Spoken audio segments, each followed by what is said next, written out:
of Central Florida make this a popular vacation spot.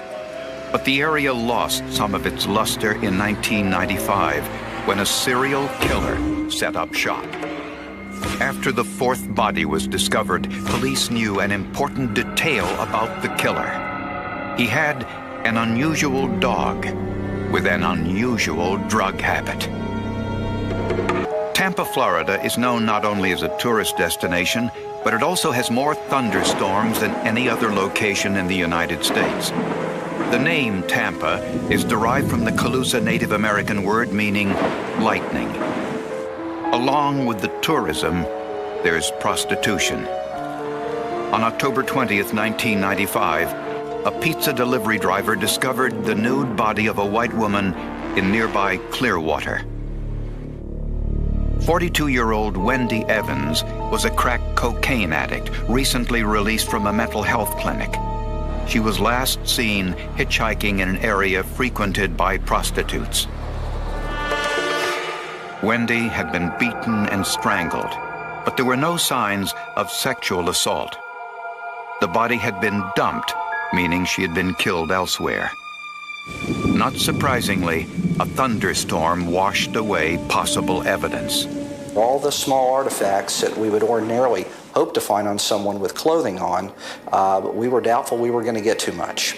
So we were going to have to use anything and everything at our disposal, from microscopic examination to the use of light energy to try to luminesce microscopic materials that our eyes could not see.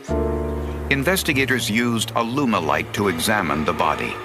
This device uses high-intensity light, higher than sunlight, which causes man-made fibers to glow or luminesce.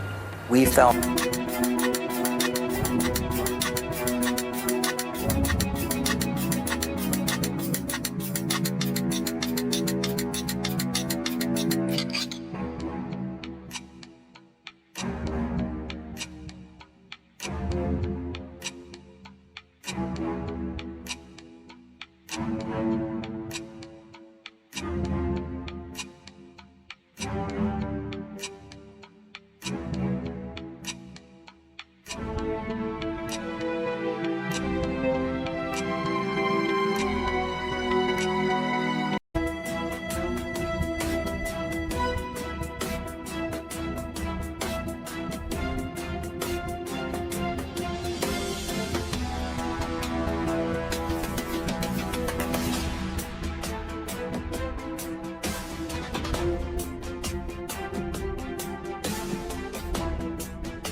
no significant evidence was recovered.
In the fall of 1995, police in Clearwater, Florida had 3 murdered women. their nude bodies dumped in deserted locations. With the passage of time between these three murders, police knew they were dealing with a killer who lived in the area and not a tourist. Serial killers tend to hunt for victims close to where they work or live. Although the victims were nude, the killer left behind some clues.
It was a tire that I had designed when I was at Firestone.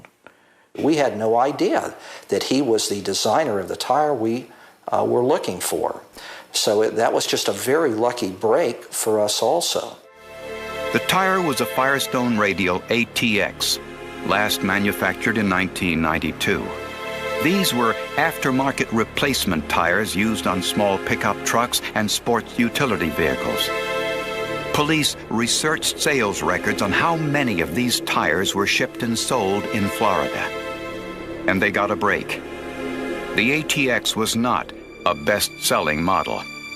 And only one dealership in the entire state of Florida had sold the ATX tires in the last 12 months. Tire tracks can be a very valuable bit of evidence at a crime scene. One set was purchased by a woman living in Clearwater, just a few miles from where the bodies were discovered. And she also owned a dog.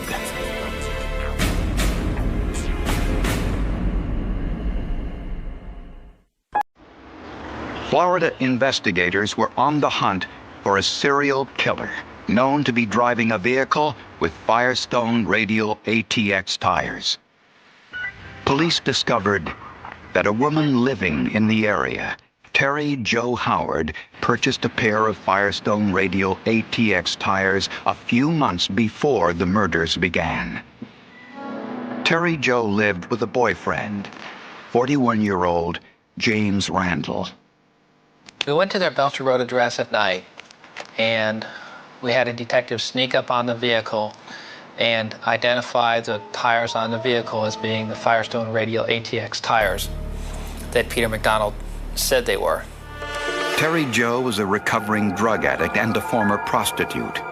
James Randall was a construction worker. Terry Jo also had a dog, a pug, that she would walk in the neighborhood. Local prostitutes identified Randall as a regular customer. Police surveillance teams followed Randall for days and followed him into a car dealership, driving the vehicle with the Firestone Radial ATX tires. Not wanting to give away anything, the officer following stayed in the background, and the dealer took the 2 tires off and replaced them. Then the detective called me all excited. He said, "Pete, we've got the 2 rear tires."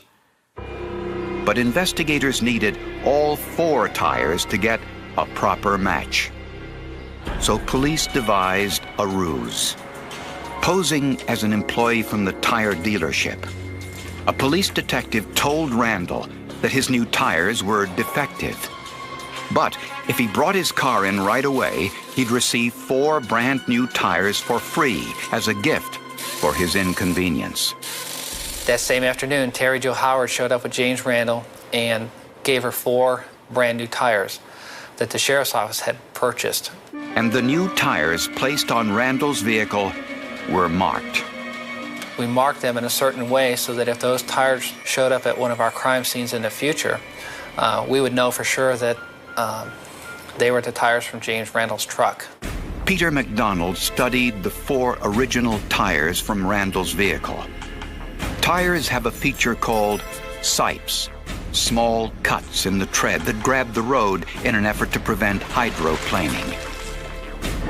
The molding process creates marks in these sipes, marks that can distinguish one tire from another. The sipes from James Randall's tire matched those from the crime scene photos. And so did one other distinguishing feature.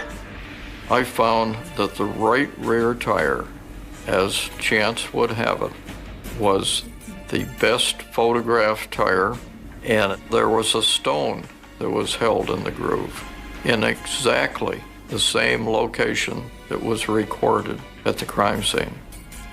The stone being held in the tire allowed for a positive identification. But police wanted as much evidence as they could gather, and they wanted to examine the hair of the pug owned by Terry Jo Howard.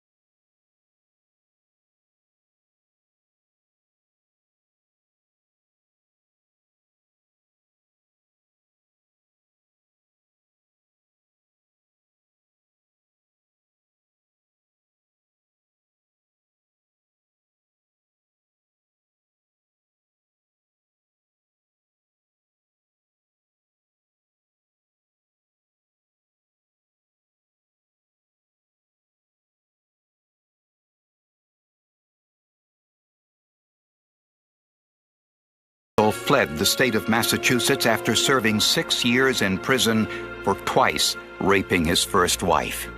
James Randall has been identified as a sexual sadist, and that is a person who has to inflict pain on his sexual partner in order to obtain sexual gratification for himself. Terry Jo Howard described Randall the same way. He got really mad at me, and I sat down in the chair, and he was yelling at me, and he came over and he picked me up by my throat and pinned me up against the wall. That was the last thing I remembered until I woke up on the bed, and he was on top of me having intercourse with what I believe he thought was my dead body. Inside of their apartment, police found more forensic evidence, more proof that the murders were committed here. I never felt so betrayed in my whole life. And he was a master manipulator.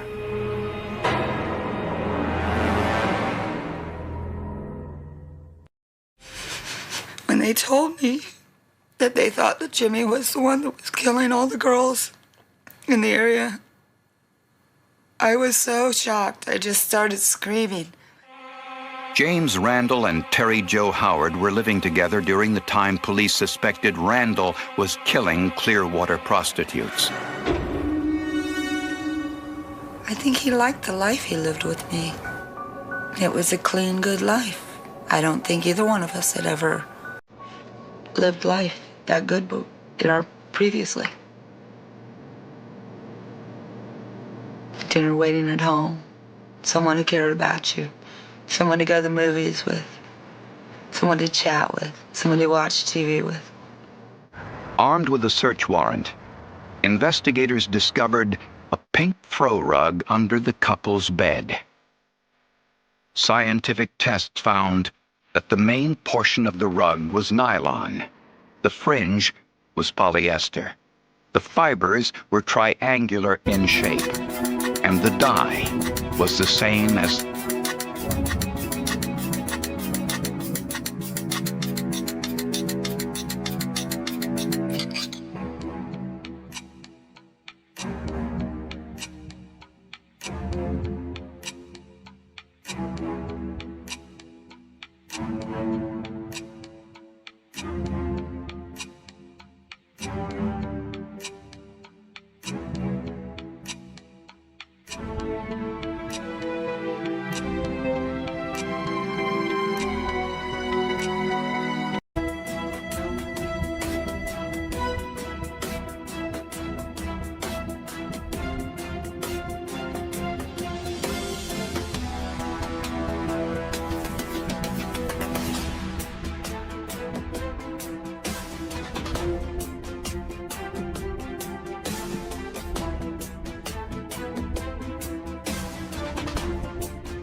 Remember the cigarette paper found on Cindy Pugh's body that contained saliva? The DNA from that saliva belonged to Terry Jo Howard. Proof the cigarette paper had come from inside their apartment. We believe that it was one small piece of a cigarette butt that the dog had chewed up and left behind that was attached to Cindy Pugh's breast, unbeknownst to Gene Randall, which was a major, major piece of physical evidence. I believe some of these murders happened in my home, in my bed. I know some of them did. 2 of them did. I was over here in West Palm visiting my sick night.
Impression in the sand.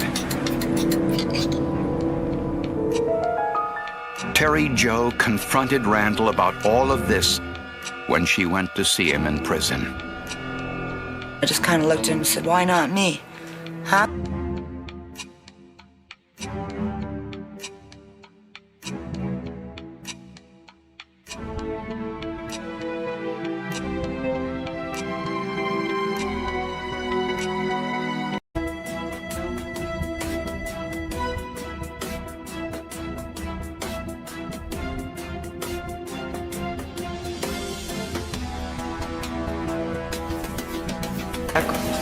with my shoelace. At this point, this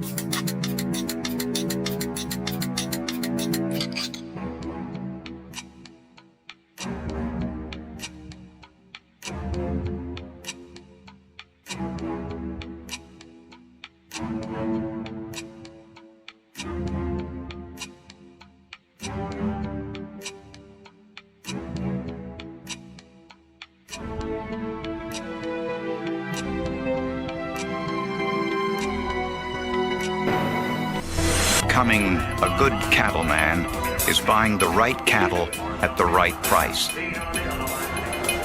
In the 1980s, one cattleman in Missouri had a unique talent for choosing the very best cattle and paying very little for it. Some of his farmhands, however, paid a very steep price.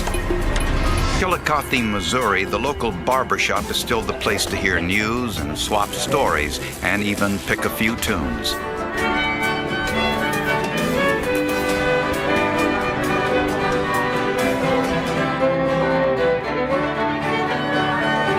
It is also the place where farmers still make a living raising cattle and selling them at auction.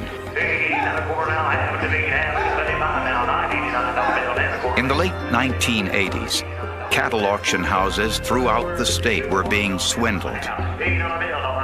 Buyers, who were mostly drifters and transients, would show up, make their purchase, pay by check, and then disappear. The checks were inevitably worthless. It was odd that several of them would have checks, and then when we went to look for them, we couldn't find them. We'd enter them into the computer, but they never showed up. Many of the buyers had at some point worked on this farm in Moorestown, just outside of Chillicothe.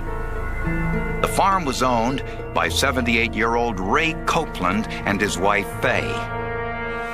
They appeared to be just an elderly farm couple that were kind of shy and didn't mix much with the people, but never knew of them, causing any problem here. The small farm wasn't enough to support the Copelands. Fay also worked in a factory and later as a motel maid. We were just everyday people. I was taught from childhood on, you were married, you stayed with them. Husband was the boss, and he was the boss. But it was a hard life, and the family was poor. The only shoes we ever had was school shoes, too. And you'd have to go out there milking the cows barefooted, and this was included in the wintertime. When the Copeland children left the farm to pursue their own dreams, Ray looked for farm hands to help work the farm. He was up in age, hard of hearing, and wasn't a great businessman. Because Ray could not read or write.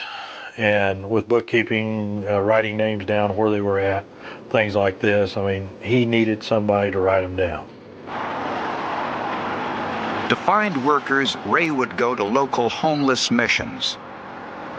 Just ask people if they'd like to go out, make some money and, get paid at the end of the day, or, we can help you get some finances started.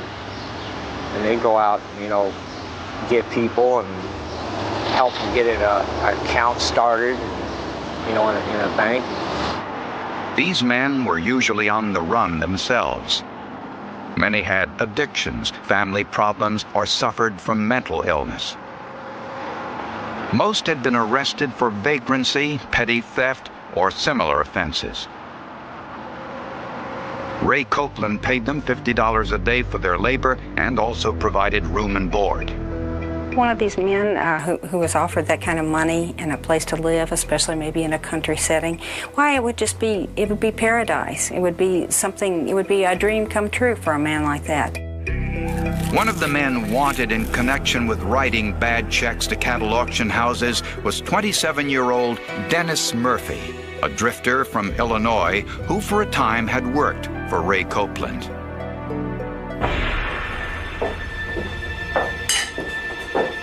Ray, there's a sheriff at the door. He's got questions.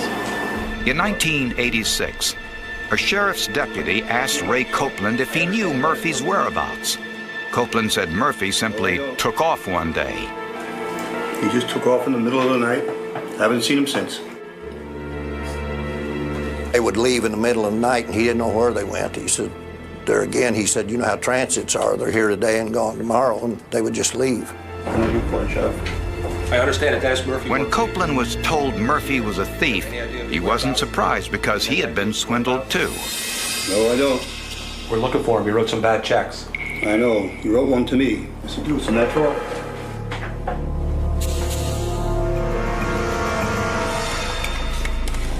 Here you are. Copeland also had a check from Murphy which had bounced because of insufficient funds. In addition to Murphy, 7 other men were wanted in connection with the cattle auction check scam. None could be located until police received a call from Nebraska. The informant said he knew where Murphy and the other transients had gone.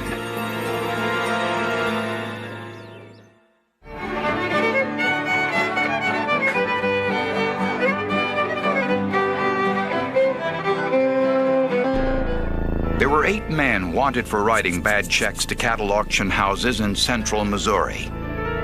All had disappeared from the area without a trace. Then police got a telephone call from Jack McCormick, a drifter and small-time con man who at one time had worked on Ray Copeland's farm. He was a transient. He moved a lot, and he had a lot of stories, and I think he liked to tell a lot of stories.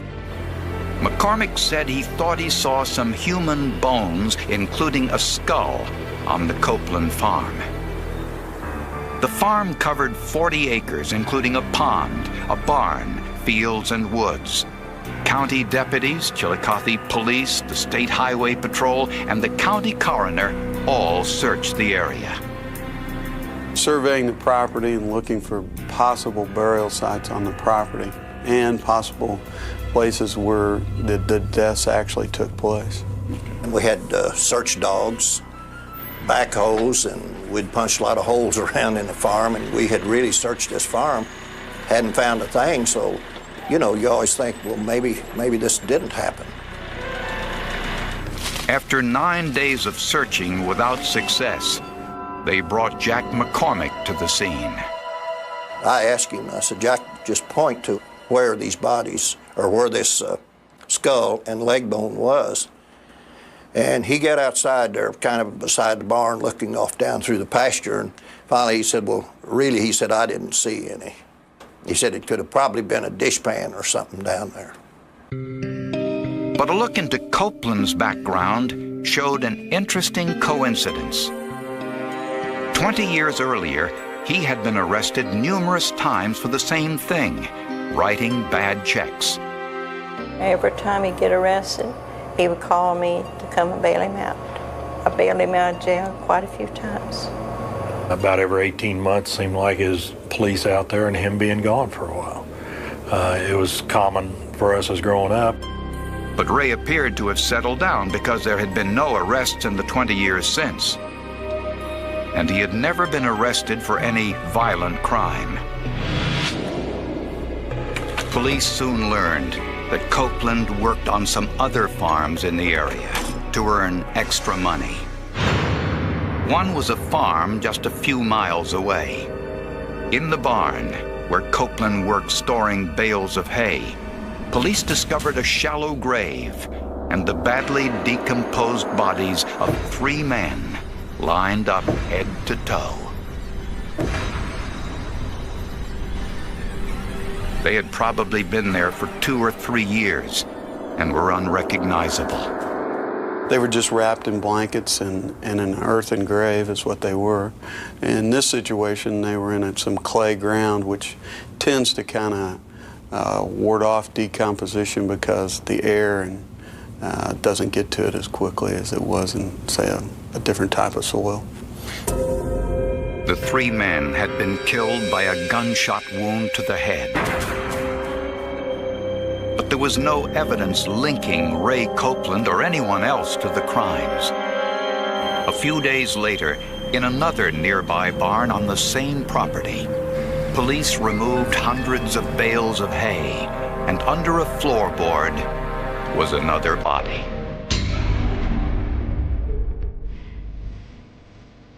6 weeks later, in a nearby well was yet another body. The man was wearing a belt which said Dennis. But was this Dennis Murphy? And was the killer Ray Copeland? Why would he do something like that? When we had everything paid for, we didn't owe for nothing. We had the truck paid for, everything, all the machinery and all, farm and everything. Why would he turn around and do something like that if he didn't? The bodies of 5 men had been recovered from a farm in Missouri. Jack McCormick, a former employee of Ray Copeland's farm, told police that Copeland was running a check fraud scam. He said Copeland gave him a few $100s to open a checking account and told him to use a post office box as his address. Copeland then took McCormick to cattle auctions and sat in the stands, signaling McCormick when to bid on cattle. When he won the bidding, McCormick would pay for the cattle with a check. And sometimes the check would clear, and then they would kind of have a standing at the sale barn. They'd go back the next time and write a larger check with the pretense that he would make the check good. But the check then, when it got to the bank, didn't clear. Copeland sold the cattle bought in McCormick's name. And before the check had time to bounce, Copeland confronted McCormick with a gun. Ray had the pretense of a coon being down in a hole there in the barn. There's a coon around here that's driving me nuts. I think he's in that hole there. Kind of sticking me down there. And he wanted Jack to get down with a stick and poke it out of the hole. And Jack said when he got down there, he said he was already kind of scared of Ray. But when he got down there, he said he wouldn't take his eyes off of Ray. He kept looking up at him because Ray had the .22 rifle and supposedly was going to shoot the coon when he poked it out of the hole. I got a good shot at him. Come on, keep trying. He'll come out. He'll come out. Yeah, he'll come right out. I'll show you. Jack said he looked up real fast, and then when he looked back, Ray had the rifle pointed at him. McCormick said he talked Copeland out of shooting him. He promised Copeland he would leave the area and never come back. McCormick fled Missouri and for 5 months kept quiet because he feared Copeland would kill him if he ever told anybody about the scam.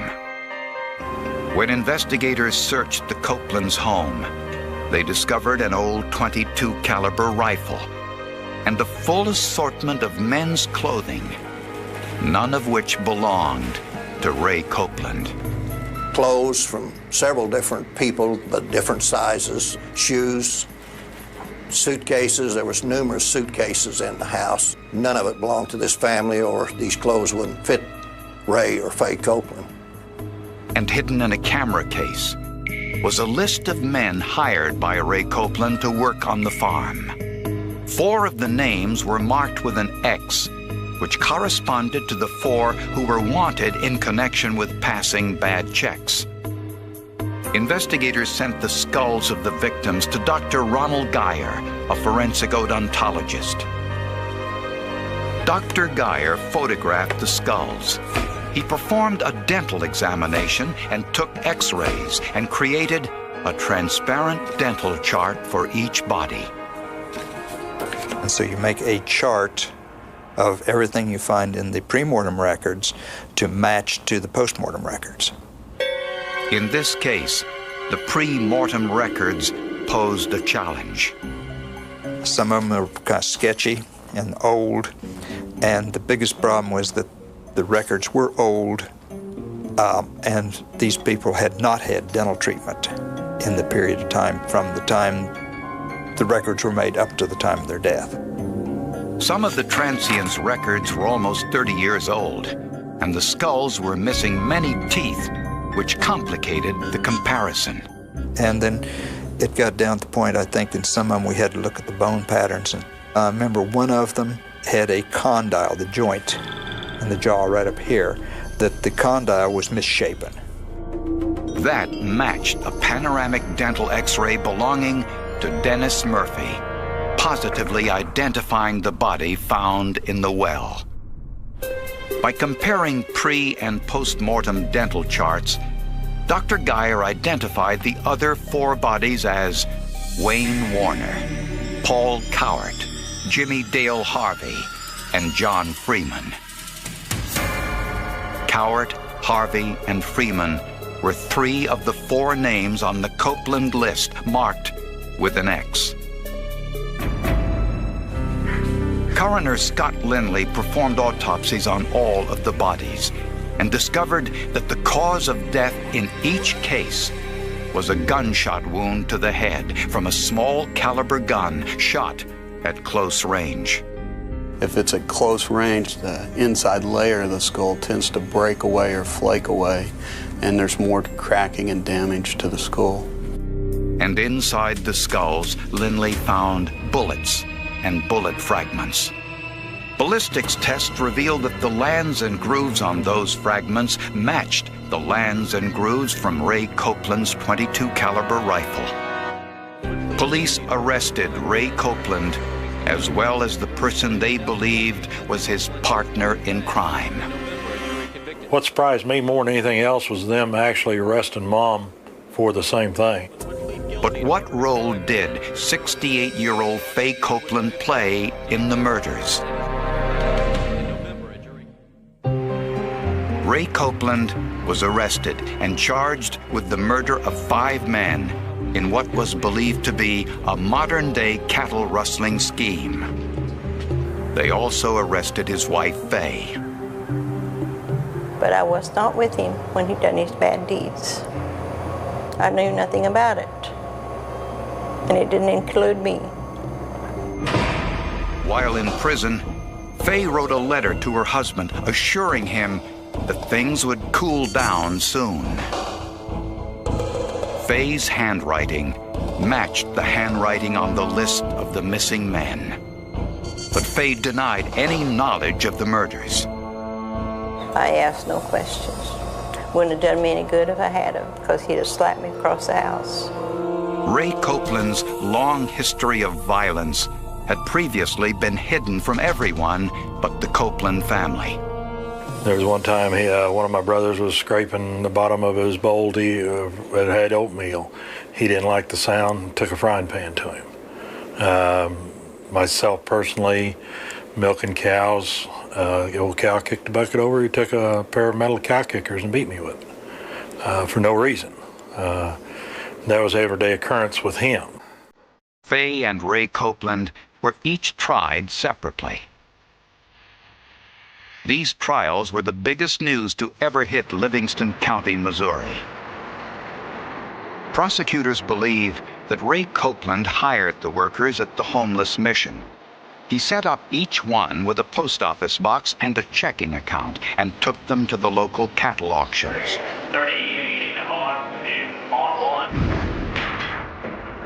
But before the checks could bounce, prosecutors say Ray Copeland would sell the cattle and kill the worker and bury the body.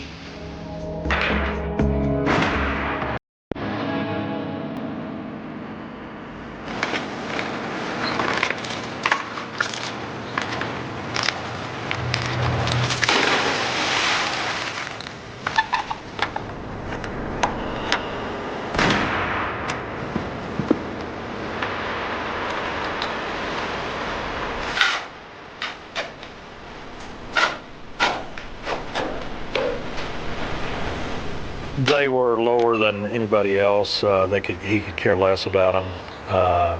They were on government payroll. They didn't need to be there. They didn't even need to be alive. He had said that lots of times about transients. Forensic tests proved that the men were all killed with Ray Copeland's gun. Ray Copeland was convicted of 5 counts of murder and sentenced to death. Hooray. Ray deserved it for what he done to the transits and the people all through his life. I mean, he deserved a death sentence. Faye Copeland denied any involvement in the murders, saying she was an abused wife who only did what she was told.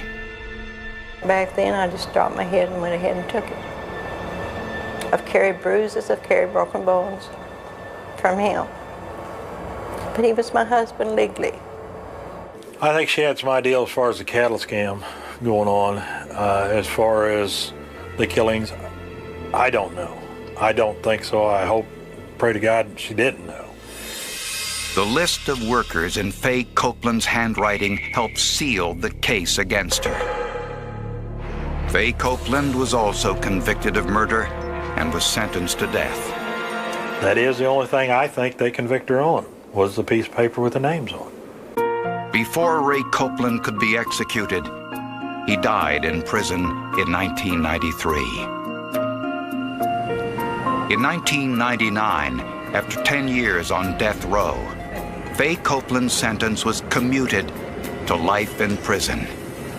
I never go to bed, never close my eyes.